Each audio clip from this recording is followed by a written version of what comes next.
முருகப்பெருமானை வள்ளி தெய்வானை சகிதமாக பார்க்கும்போது வள்ளி எந்த பக்கம், தெய்வானை எந்த பக்கம் தெரிந்து கொள்வோமா? வள்ளி வலது பக்கம், தெய்வானை இடது பக்கம்.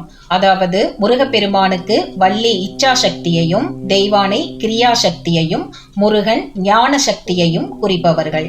வள்ளி இகலோகத்திலும் தெய்வானை பரலோகத்திலும் நம்மை காப்பவர்களாம்.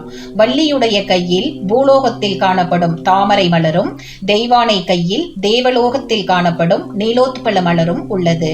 முருகப்பெருமானின் வலது கண்ணை சூரியனாகவும் இடது கண்ணை சந்திரனாகவும் சொல்கிறோம். முருகப்பெருமானுக்கு தந்தையை போன்றே அக்கினி கண்ணும் உண்டு.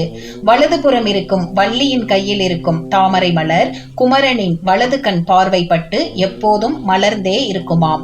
அதே போல இடதுபுறம் இருக்கும் தெய்வானையின் கையில் இருக்கும் நீலோத்பல மலரும் முருகனின் இடக்கண் பார்வையினால் எப்போதும் மலர்ந்தே இருக்குமாம்.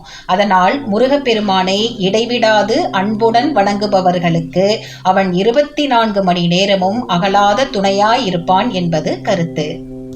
சிவம் கிரியேஷன் சேனலை லைக் பண்ணுங்க, ஷேர் பண்ணுங்க, கமெண்ட் பண்ணுங்க, சப்ஸ்கிரைப் பண்ணுங்க.